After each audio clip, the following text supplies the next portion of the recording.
Time now for the morning rush. We start with news happening today. The majority of APS students heading out the door to start the new school year. Kindergartners, you have a few more days to sleep in. Socorro Consolidated Schools also start today. Tomorrow, Rio Rancho Elementary Schools, Santa Fe Public Schools, and Espanola Schools kick off. Clovis students start next Monday. Farmington students return in the next few weeks.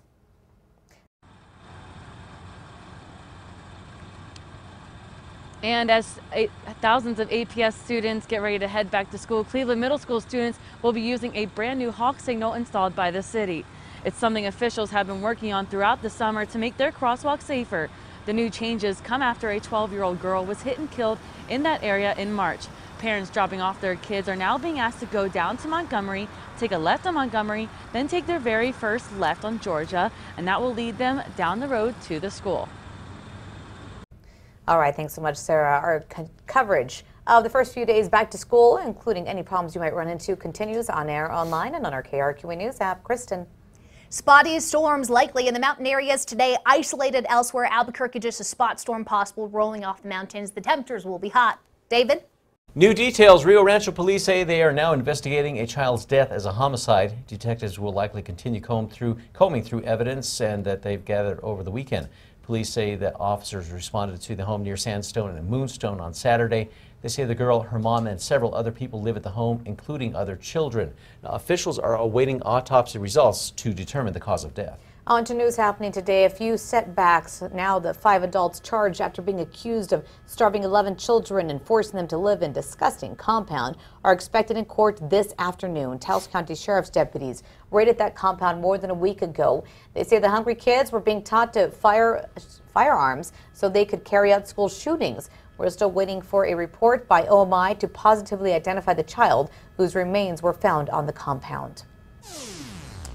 Some breaking overnight news. The leaders of North and South Korea are expected to meet sometime in September. Delegates from both countries make the announcement early this morning after meeting in North Korea. Now, no specific date has yet to be released for what's happening there, and this would be the third meeting between the North's leader Kim Jong-un and South Korean leader Moon Jae-in, and this is to continue talks of denuclearization. On to other news now. The FBI is still likely searching through the black box from the wreckage of a stolen airplane that crashed in Seattle. Officials say Richard Bebo Russell took an empty plane for a 75-minute joyride before crashing it on an island near Seattle, killing himself. The plane did not need a key, but it did require buttons and switches to be hit in a certain order. That's one thing the NTSB will examine from the flight data recorder, I should say. Kristen. Today's Metro Threat Index added 2. Just watching for a few isolated storms. These will not be widespread, not likely to be severe either. David? Valley High School graduate and now Lobo football player Teton Salties is likely looking forward to the season as he and his family continue to make an impact on their reservation. Salties is originally from the Pine Ridge Indian Reservation in South Dakota. He travels back there every summer to help his grandmother's program called the Bear Project. They travel around the reservation raising awareness and teaching suicide prevention. He says they have seen an increase in suicide over the years. Now you can find out more about the Bear Project at KRQE.com. On to new news this morning. The price at the pump climbing once again. The latest Lundberg survey found the average price of regular gas rose 2 cents over the past 2 weeks. However, analysts say refiners have increased capacity and demand is weak, so prices are expected to level off.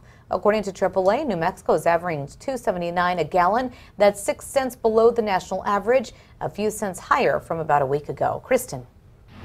Time now for a check on your traffic. We do have a rollover accident that has the right lane blocked of Paseo eastbound at 4th Street. Already have major delays in that area. I-25 and I-40 both look smooth at the moment. Of course, we'll keep an eye on that throughout the morning. Well, the beer from New Mexico State University will be available across the state beginning today. NMSU partnered with Bosque Brewing to create Pistol Pete's 1888 Ale. This was last summer, and the blonde ale has been in stock at the Las Cruces tap room since it came out. But now the beer will be available in 6-pack cans at all Bosque Brewing tap rooms, and that's including here in Albuquerque. I like it. There you go. Coming from an Aggie, she approves. Good job. All right, 5 facts in 90 seconds. Time now for the 5 facts. And number 5, a heartwarming story as kids head back to school. This morning, students at Horizon Academy West are supporting their teacher. This is because she is having a battle and a fight for her life. Mrs. Terry Mirabal is battling an aggressive form of triple-negative breast cancer. Her aunt warned her to get checked. She made the discovery. Now her 2 sons and colleagues are now helping to raise money. We have a link to have you help out for the GoFundMe page. That's posted at KRQE.com. Number 4 now, after a few changes, the 5 adults charged after being accused of starving 11 children and forcing them to live inside a disgusting compound are expected in court this afternoon. You might remember this story. We have more details on our website, always on KRQE.com. At number 3, thousands of APS students are heading back out the door to their first day of school. It's a reminder for parents and everybody to be mindful of them in crosswalks, and this is of course prevalent in one area after a 12-year-old girl was hit and killed back in March. There's a new hawk signal that's working in that area. It's activated when somebody presses the button. The hawk signal begins flashing yellow, lights turn red. Once the light turns red, motorists must stop. At number 2, mostly to partly sunny, spotty storms over the mountains, isolated elsewhere, including the metro, with temperatures hot in the 90s. And on to number 1 now. Police say the death of a child in Rio Rancho is now being investigated as a homicide after suspicious circumstances were found on scene. Well, there's no arrests at this time. Detectives did say there are no outstanding suspects at this time. Police working with the FBI in this investigation.